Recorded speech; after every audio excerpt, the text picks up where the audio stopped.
Story 1. Seili Island in Finland has always been a place shrouded in dread. In the 1600s, it became an isolated prison for the sick and suffering. Once you were sent to Seili, you never left.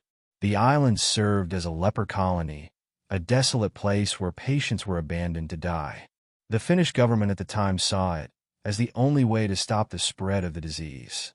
The leprosy patients who were ferried to Seili knew they would never return to the mainland. Their lives were over the moment they stepped foot on that cursed island. The sick were left to fend for themselves, their skin rotting, their limbs decaying, while the rest of the world forgot them. There were no doctors, no treatment, and no care. They built a small wooden church, which still stands today, and the dead were buried in unmarked graves, covered by nothing more than the weight of the land. It said that the pain and despair of the lepers seeped into the soil, forever binding their spirits to the island. Today, Seili is a place for tourists and researchers.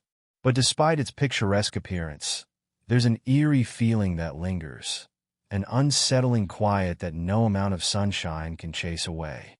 Visitors report hearing strange noises, voices carried by the wind, and feeling cold hands brush against them when no one is there.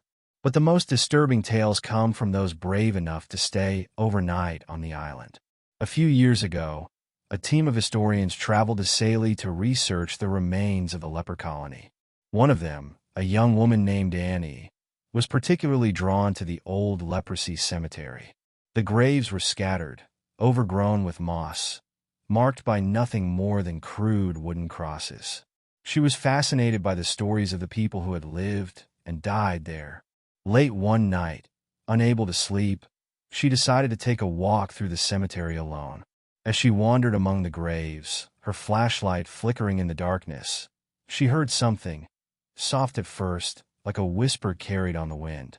She froze, straining to listen. The whisper grew louder, more distinct.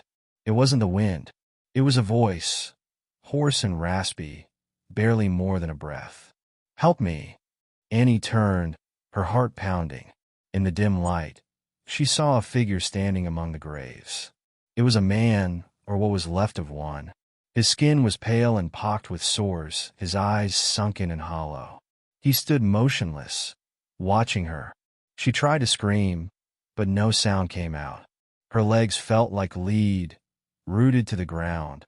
Then the figure moved, slowly at first, then with a jerking, unnatural gait, his body dragging as if he had forgotten how to walk. Annie ran, her breath coming in ragged gasps as she sprinted toward the church, the only structure left standing from the days of the leper colony. She slammed the door behind her and collapsed, her back against the heavy wood. Outside, she could hear the soft shuffle of feet, moving slowly, deliberately closer. For hours, she stayed there, her eyes fixed on the door, waiting for it to burst open. But it never did. When dawn finally broke, she stumbled out of the church, too shaken to speak. Her colleagues found her pale and trembling, her voice barely a whisper as she recounted what had happened. After that night, Annie left the island and never returned.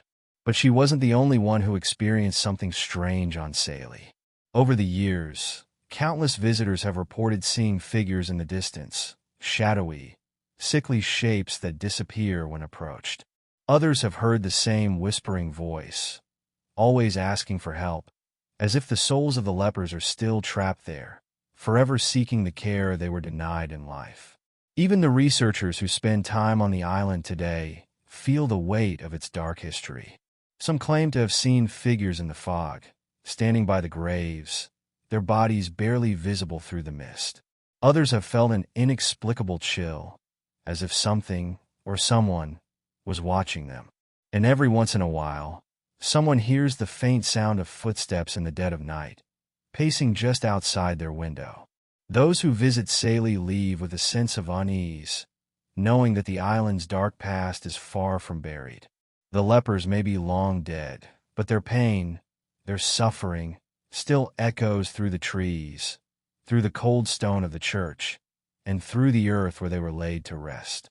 The island is beautiful, yes, but beneath its surface lies something darker, something that will never truly let go of those who dare to disturb it. Story 2.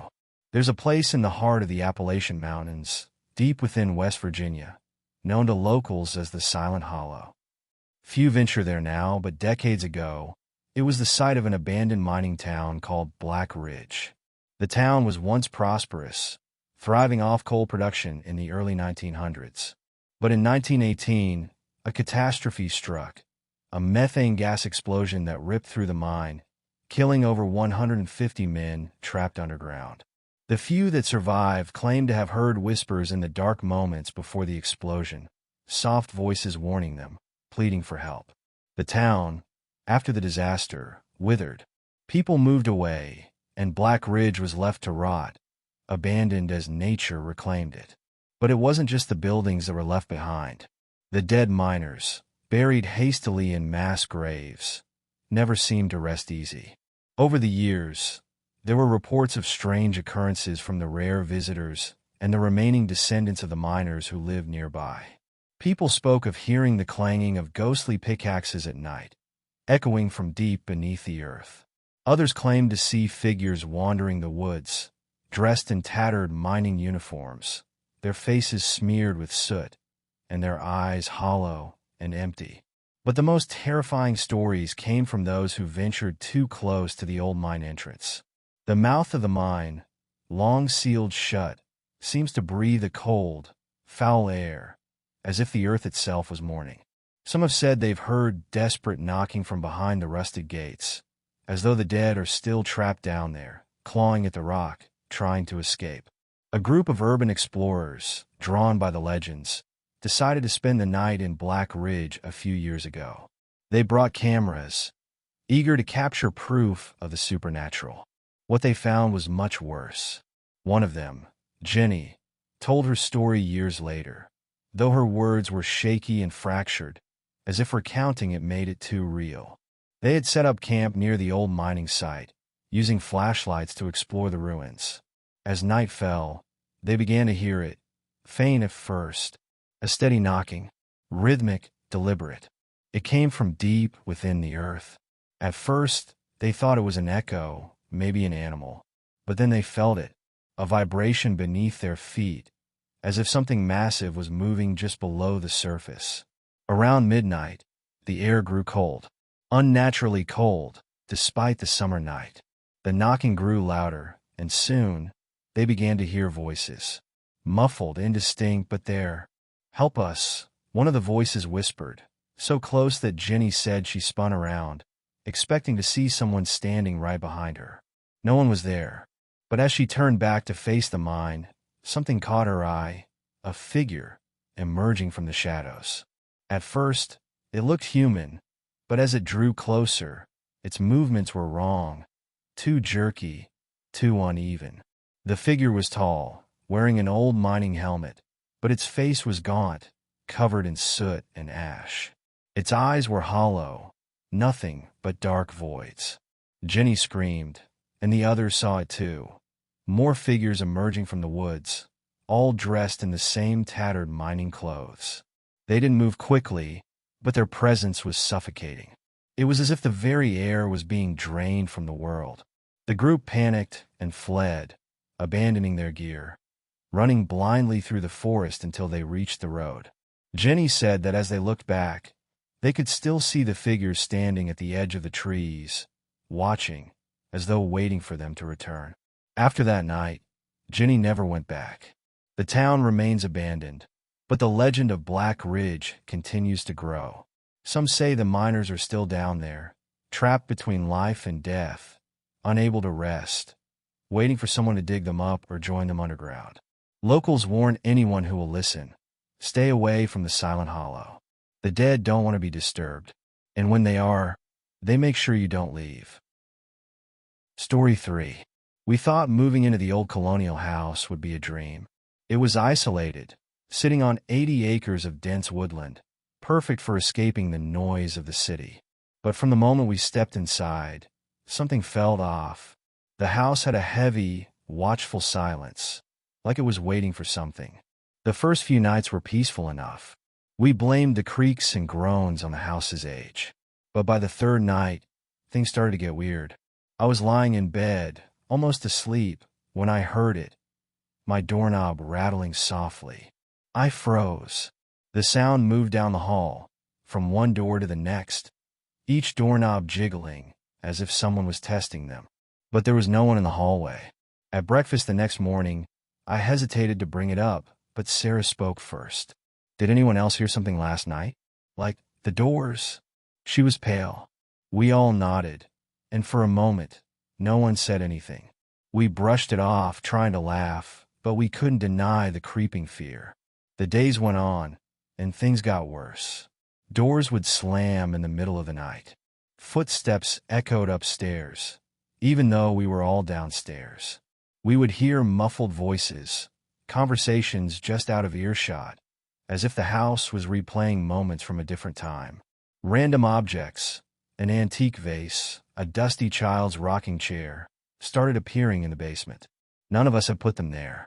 But the worst night was when we all woke up at 3 a.m., the same exact time. I sat bolt upright in bed, my heart racing for no reason. The air felt thick, like something was wrong. When I stepped into the hallway, Sarah, Luke, and Hannah were already there, wide-eyed and pale. "Did you feel that?" Luke whispered. We all nodded, too shaken to speak. That was when we decided to look into the house's history. We found out that it had been owned by a family in the 1800s, a couple with 3 children. The youngest daughter had died tragically after falling down the stairs. Her mother, overcome with grief, spent her last days in the attic, where she eventually disappeared without a trace. That attic, we had avoided it ever since we moved in. Something about it felt wrong.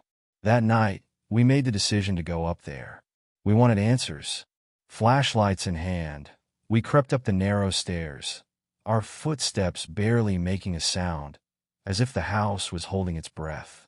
When we opened the attic door, an icy draft hit us, and the room was pitch black except for a single, dusty mirror in the corner. We all felt it, a presence watching us. The temperature dropped even further, and then the mirror fogged up. Slowly, as the fog increased, letters written in the mist became visible. "Why are you here?" The door slammed shut behind us. Our flashlights flickered and went out. Sarah started to cry, and Luke pounded on the door, but it wouldn't budge. In the silence, we heard soft footsteps. A voice, almost too faint to hear, whispered, "Help me." We bolted when the door finally opened. No one said a word as we packed up and left the house the next day. We never went back, and none of us ever talked about it again. But sometimes, in the dead of night, I still hear those footsteps, feel that cold presence. I wonder if she's still there, waiting, trapped in time, in that forgotten attic. Whoever or whatever it was, I know this much: she never really left. Story 4.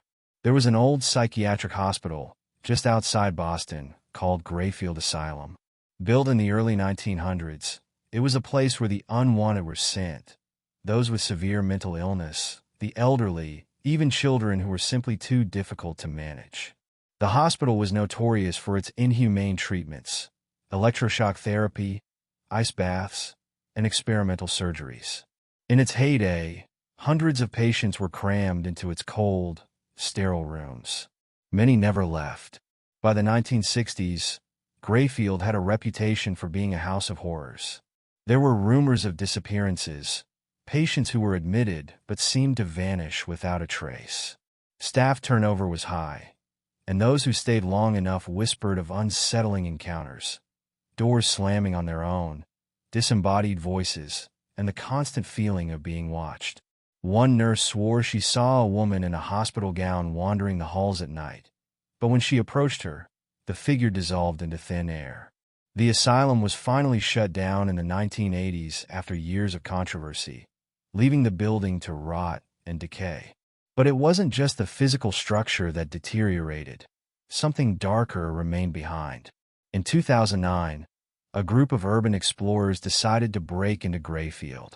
They had heard the stories, but curiosity got the best of them. They entered through a broken window, flashlights cutting through the dust and darkness. The air inside was thick, heavy, and cold, despite the warm summer night outside. The group split up to cover more ground, walking through the long, winding corridors. One of the explorers, Mark, was drawn to the lower levels, the basement. He descended the creaky stairs, his flashlight flickering with every step. Down there, the air felt even thicker, as though it was pressing against him. The walls were lined with old records, patient files dating back decades. Some were torn, others stained, as if they had been soaked in something. As he ventured deeper, he noticed strange markings on the walls, symbols scratched into the peeling paint, the same symbol repeated over and over. His footsteps echoed in the silence, but then he heard something else, a dragging sound, faint at first, but growing louder. He turned his flashlight down the hallway and saw it, a figure in a hospital gown, hunched over, slowly dragging itself across the floor. His breath caught in his throat. The figure stopped, its head twisted unnaturally to face him, eyes wide and hollow. Mark turned to run, but the hall behind him had changed. What was once an open path was now blocked by iron bars. The floor beneath him felt unstable, like the whole building was shifting. Then came the whispers. They weren't in his head. They were all around him, overlapping, incoherent, but growing louder. He could hear them saying his name, soft at first, then a chorus of voices chanting, pleading, "Help us, find us." He stumbled backward. His flashlight dropped to the floor, casting a wild arc of light against the walls. He ran, somehow finding his way back to the main floor where he reunited with the others. They hadn't seen anything, but they could see the terror in his eyes. They left that night, abandoning their exploration, but Mark was never the same. He would wake up in the middle of the night, covered in cold sweat, hearing the same whispers that had followed him in the asylum. No matter how far he got from Greyfield, it seemed like the voices were always with him. Today, Greyfield Asylum still stands, crumbling and overgrown. Locals avoid it, and even thrill-seekers have stopped venturing in. Those few who have dared to return claim the building has become a maze, as though it rearranges itself to trap you inside. And late at night, they say you can still hear the faint echoes of voices, calling for help from the forgotten patients who never truly left.